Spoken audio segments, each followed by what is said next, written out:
Assalamualaikum warahmatullahi wabarakatuh. Saya Rifani Suryandani, mahasiswi Pendidikan Geografi FKIP Hamka dengan NIM 2001095032. Hari ini saya izin mempresentasikan sedikit terkait kemiskinan, yang salah satunya merupakan tugas akhir mata kuliah Geografi Sosial yang diampu oleh Bapak Agung Adiputra.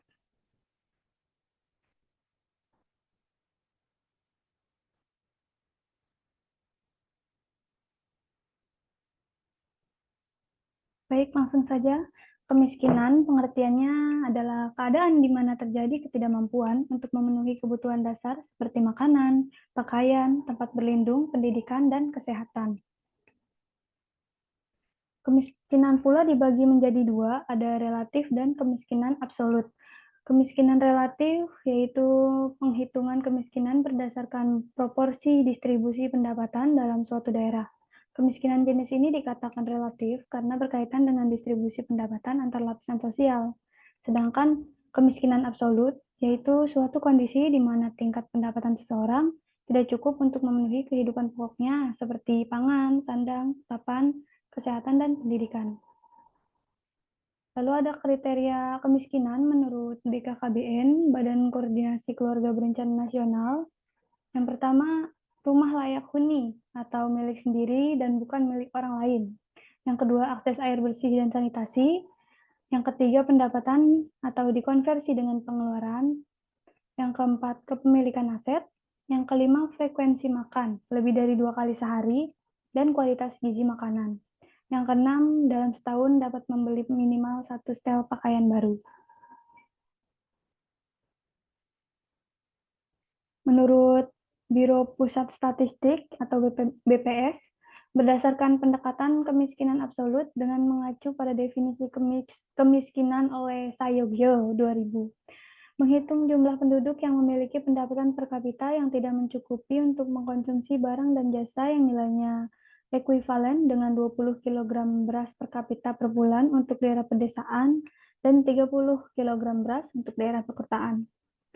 Standar kecukupan pangan dihitung setara 2.100 kilokalori per kapita per hari ditambah dengan pengeluaran untuk kebutuhan non-makanan, perumahan, berbagai barang, dan jasa, serta pakaian. Kemudian yang ingin saya kaji yaitu kemiskinan di Bekasi. Ada sedikit informasi dari Badan Pusat Statistik Kabupaten Bekasi. Persentase penduduk miskin pada Maret 2022 sebesar 9,54% menurun 0,17% poin terhadap September 2021 dan menurun 0,60% poin terhadap Maret 2021. Jumlah penduduk miskin pada Maret 2022 sebesar 26,16 juta orang menurun 0,34 juta orang terhadap September 2021 dan menurun 1,38 juta orang terhadap Maret 2021. Persentase penduduk miskin perkotaan pada September 2021 sebesar 7,60%, turun menjadi 7,50% pada Maret 2022. Sementara persentase penduduk miskin pedesaan pada September 2021 sebesar 12,53%, turun menjadi 12,29% pada Maret 2022. Dibanding September 2021, jumlah penduduk miskin Maret 2022 di perkotaan turun sebanyak 0,04 juta orang, dari 11,86 juta orang pada September 2021 menjadi 11,82 juta orang pada Maret 2022.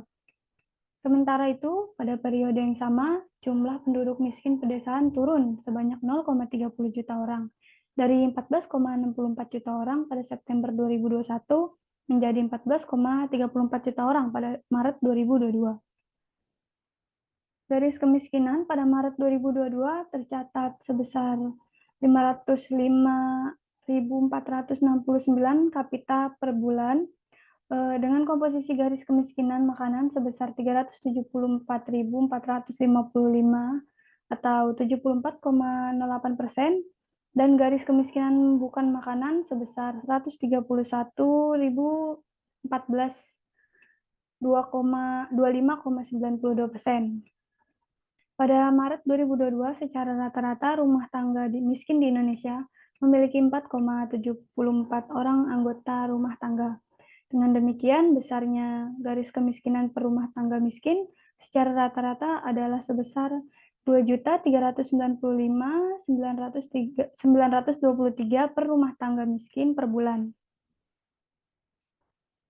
Mengapa kemiskinan sulit diatasi? Kemiskinan merupakan gejala sosial yang terus muncul dan tidak dikehendaki keberadaannya oleh seluruh masyarakat.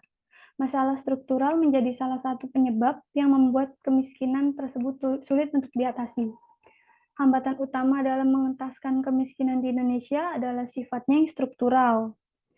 Kemiskinan struktural yang dimaksud adalah kondisi di mana struktur sosial yang ada menyebabkan suatu golongan masyarakat tidak bisa ikut menggunakan sumber-sumber pendapatan yang sebenarnya tersedia bagi mereka.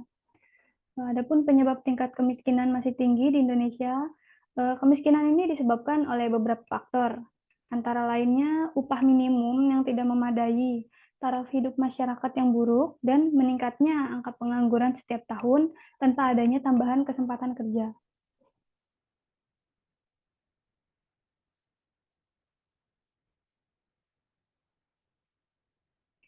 Kemudian cara mengatasi kemiskinannya, Asisten Deputi Penanganan Kemiskinan Kementerian Koordinator Bidang Pembangunan Manusia dan Kebudayaan atau Kemenko PMK, Ade Rustama, menjelaskan salah satu strategi penurunan kemiskinan yang penting selain mengurangi beban pengeluaran adalah dengan meningkatkan pendapatan seperti peningkatan akses permodalan, peningkatan kualitas produk atau akses pemasaran, pengembangan keterampilan dan layanan usaha, serta pengembangan kewirausahaan, kemitraan, dan keperantaraan. Seperti itu.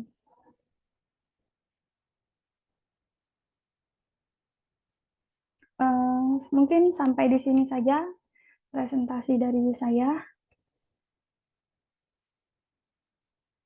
Kurang lebihnya mohon maaf. Apabila kurang jelas, mohon dimaklumi karena saya juga statusnya masih mahasiswa dan masih banyak lagi yang harus saya pelajari.